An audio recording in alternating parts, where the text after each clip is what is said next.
नमस्कार दोस्तों, आप पढ़ रहे हैं कक्षा 12वीं एनसीईआरटी गणित, जिसमें आज आप पढ़ेंगे प्रश्नावली 6.4। तो देखिए, इसके प्रश्न 1 के सभी सवालों को हमने सॉल्व कर लिया था। आगे हम देखते हैं प्रश्न 2। तो देखिए, कहा गया है f2.01 का मान ज्ञात कीजिए, जहां पे fx का मान एक फलन के रूप में दिया गया है। तो देखिए, इसे हम कैसा करेंगे। तो देखिए, f2.01 का हमें मान ज्ञात करना है। तो ध्यान देना, अभी तक के हम सवालों में क्या करते थे, जो भी संख्या होती थी उसके 2 भाग करते थे। तो इसके भी हम 2 भाग करेंगे, 1 भाग 2 कर लेंगे और 1 कर लेंगे 0.01 का 1 भाग कर लेंगे। तो देखिए, हमने 2 भाग कर लिए हैं, 2.01 के 1 2 कर दिया अलग और 1.01 अलग भाग कर लिया। तो आपको पता है, पहला भाग कहलाएगा x और दूसरा भाग कहलाएगा डेल x।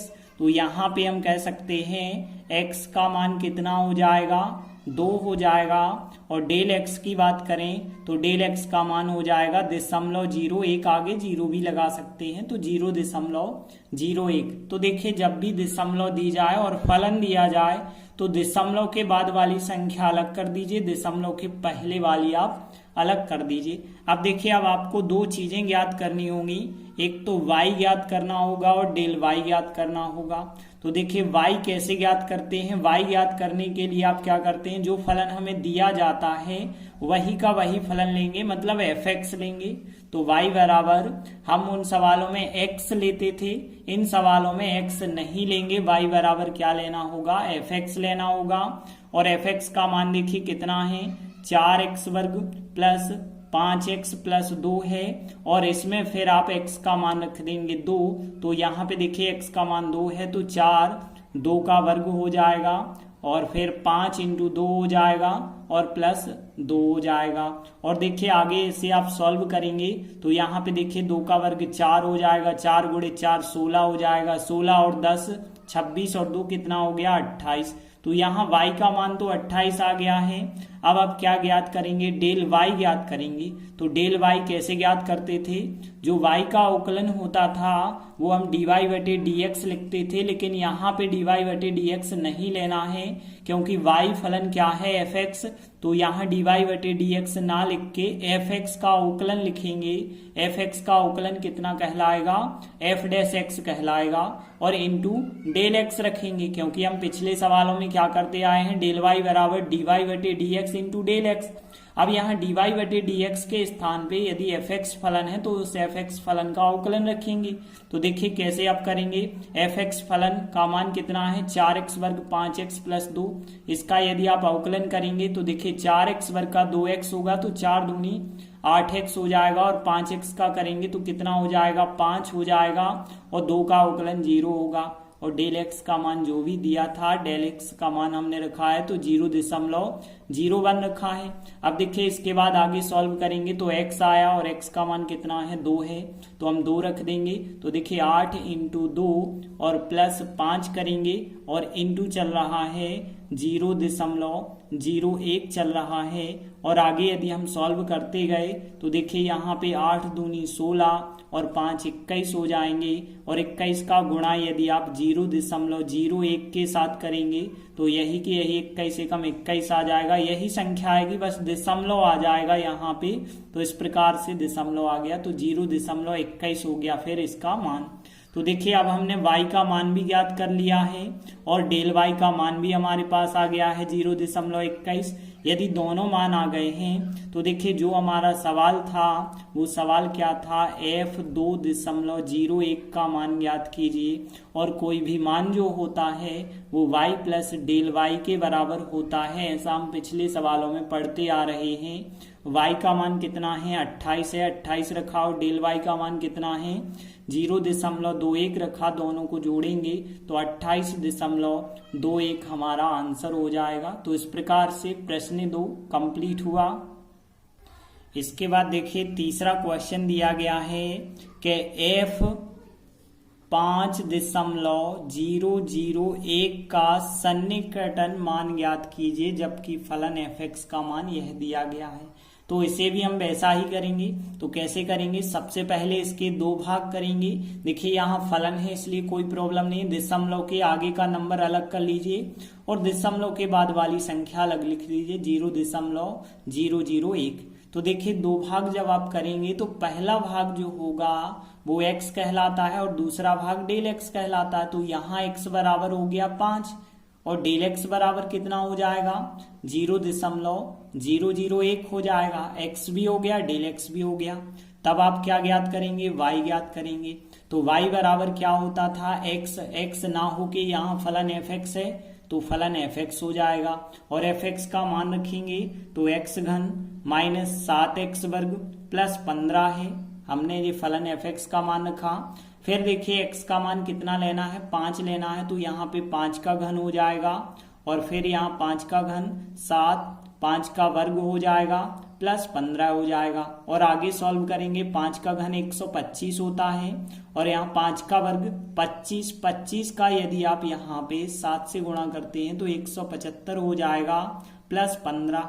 अब देखिए यहाँ पे धन धन की संख्या अलग जोड़िए, ऋण ऋण की अलग, और आगे सॉल्व करेंगे तो -35 हमें प्राप्त होगा y का मान। तो देखिए y का मान तो आ चुका है, अब हम डेल y ज्ञात करेंगे। तो डेल y का फार्मूला क्या होता था, dy/dx इंटू डेल x। अब dy/dx तो यहाँ करेंगे नहीं क्योंकि fx का उकलन हम f' लिख सकते हैं, तो f' इंटू डेल x कर देंगे। अब देखिए इसका यदि आप अवकलन करेंगे तो x घन का कितना हो जाएगा, 3x वर्ग होगा और x वर्ग का 2x होगा, 2 सत्ते 14x हो जाएगा यहाँ पे। और 15 का अवकलन कितना हो जाएगा, 0 हो जाएगा। और डेल x का मान जो भी था, डेल x का मान आप रख दीजिए तो 0.001 रखा हमने। अब देखिए x के स्थान पे x का मान हम कितना रख देंगे, 5 रख देंगे। तो यहाँ पे 3, 5 का वर्ग कर लेंगे, -14 इंटू 5 करेंगे और फिर इंटू में जो भी संख्या चलती जा रही है 0.001 वो संख्या लिख दी। और आगे यदि हम सॉल्व करेंगे तो देखिए 5 का वर्ग 25, 25 दिया 75 हो जाएगा और यहाँ पे 14 पंचे 70, तो यहाँ 75 माइनस 70 आ गए और इनटू में क्या चलते जा रहा है, 0.001 चलते जा रहा है। आगे देखिए यहाँ बचे 5, 5 का यदि आप इससे गुणा करते हैं तो 0.005 आ जाएगा डेल y का मान। तो देखिए y और डेल y यदि दोनों आ चुके हैं तो इसके बाद जो हमारा सवाल था हमने लिखा आता है f 5.001 का जो मान होगा वो y और डेल y के योगफल के बराबर होगा। और y का मान कितना है, माइनस का 35 है, प्लस डेल y का मान कितना है, 0.005 है। अब देखिए आप कैसे इसे सॉल्व करेंगे। तो देखिए यहाँ पे माइनस की और एक प्लस की संख्या है, मतलब घटाना होगा। 35 में से इसे घटाएंगे तो माइनस की संख्या बड़ी है, माइनस की संख्या प्राप्त होगी। 35.00 करके 3 अंक आप लिखेंगे, फिर इसको घटाएंगे तो फिर 34.995 हमारा आंसर हो जाएगा। तो इस प्रकार से प्रश्न 3 कंप्लीट हुआ। इसके बाद देखते हैं चौथा क्वेश्चन क्या है। x मीटर भुजा वाले घन में 1% वृद्धि के कारण घन के आयतन में होने वाला सन्निकट परिवर्तन ज्ञात कीजिए। तो देखिए अभी हमने जो है प्रश्न 1 के सवालों में पढ़ लिया था डेल y का मान क्या होता है, dy/dx इंटू डेल x होता है। यह कहलाता है y में होने वाला सन्निकट परिवर्तन। अब यदि हम कहेंगे आयतन में होने वाला सन्निकट परिवर्तन तो वो डेल v कहलाएगा और डेल v का मान क्या होगा, y के स्थान पे v रख देंगे तो dv/dx इंटू डेल x होगा।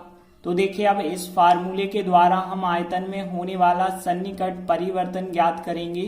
तो देखिए इस सवाल में हमें क्या चीज दी गई है, सबसे पहले x मीटर भुजा दी गई है घन की। तो देखिए हमने लिखा दिया है घन की भुजा कितनी है, x मीटर दी गई है और 1% जो है भुजा में वृद्धि होती है तो यह कहलाएगा डेल x का मान। तो डेल x का मान कितना दिया गया है, x में 1% वृद्धि। अब देखिए यहाँ x में 1% वृद्धि का मतलब है x का 1% और का मतलब गुणा होता है और 1% मतलब 1/100। x का 1/100 से गुणा किया तो x/100 हो जाएगा। अब देखिए हमें निकालना क्या है, आयतन में होने वाला सन्निकट परिवर्तन ज्ञात करना है। तो हमने लिखा अतः आयतन में होने वाला सन्निकट परिवर्तन मतलब हमें ज्ञात करना है डेल v बराबर ज्ञात करना है। तो हमने फार्मूला लगाया कि डेल v बराबर क्या होता है, dv/dx इंटू डेल एक्स। अब देखिए dv/dx का मान आपको कैसे पता चलेगा, आपको पता होना चाहिए कि यदि घन की भुजा x है तो घन का आयतन कितना होता है, फिर x घन होता है। तो v बराबर आयतन कितना होगा, x घन, और x घन का यदि आप अवकलन कर देंगे तो कितना आएगा, 3x वर्ग आएगा। और डेल x का मान कितना है, x/100 है, तो x/100 हमने रखा। अब देखिए इन दोनों का यदि गुणा कर देंगे तो 3x घन हो जाएगा और बटे कितना आ जाएगा, 100 से यदि हम इस 3 में भाग देंगे तो दशमलव आ जाएगा, तो यहाँ पे आ जाएगा फिर 0.03 आ जाएगा और x घन लिखा ही था और पीछे हम इकाई और लिख देते हैं। तो देखिए आयतन की इकाई क्या होती है, मीटर घन हो जाएगी क्योंकि मीटर में सवाल है। तो इस प्रकार से डेल v का मान क्या हो गया, 0.03 x घन मीटर घन, यही हमारा फिर आंसर हो जाएगा। तो इस प्रकार से चौथा सवाल कंप्लीट हुआ। इसके बाद देखते हैं पांचवा सवाल है, x मीटर भुजा वाले घन की भुजा में 1% ह्रास मतलब कमी होती है। तो इस बार भुजा में कमी हो रही है, मतलब यहाँ पे डेल x का मान ऋणात्मक होगा क्योंकि कमी हो रही है। अब घन के पृष्ठ क्षेत्रफल में होने वाला सन्निकट परिवर्तन ज्ञात करना। तो देखिए यदि हम पृष्ठीय क्षेत्रफल को s के द्वारा दर्शाएं तो डेल s का मान हमें ज्ञात करना होगा जो कि ds/dx इंटू डेल x के बराबर होगा। तो देखिए सबसे पहले हमें घन की भुजा दी गई है x। अब देखिए तो डेल x का मान क्या होगा कि जो भुजा x है उसमें 1% जो ह्रास है वह हो जाएगा डेल x का मान। अब देखिए इसे कैसे आप सॉल्व करेंगे, तो यहाँ x का 1% मतलब यहाँ पे 1% का मतलब कितना होता है, 1/100 होता है। तो x गुणित 1/100 होगा मतलब x/100 हो जाएगा। लेकिन ध्यान देना ह्रास कहा गया है तो इसके लिए जो है जब भी ह्रास या कमी कहा जाता है तो माइनस चिन्ह आगे लग जाएगा, तो -x/100 लिया जाएगा डेल x का मान। अब देखिए हमें क्या निकालना है, पृष्ठ क्षेत्रफल में होने वाले सन्निकटन परिवर्तन को ज्ञात करना है।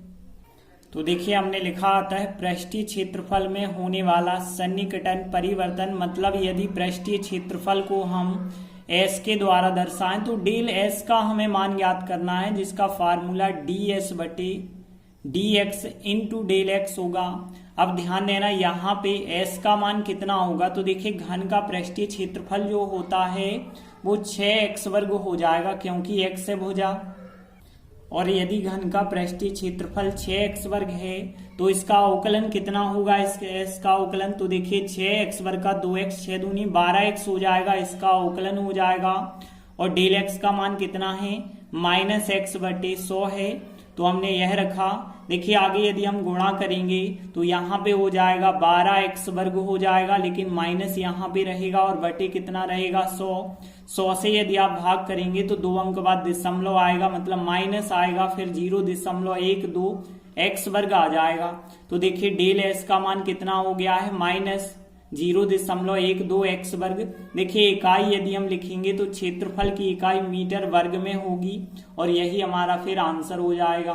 तो इस प्रकार से पांचवा सवाल भी कंप्लीट हुआ। धन्यवाद।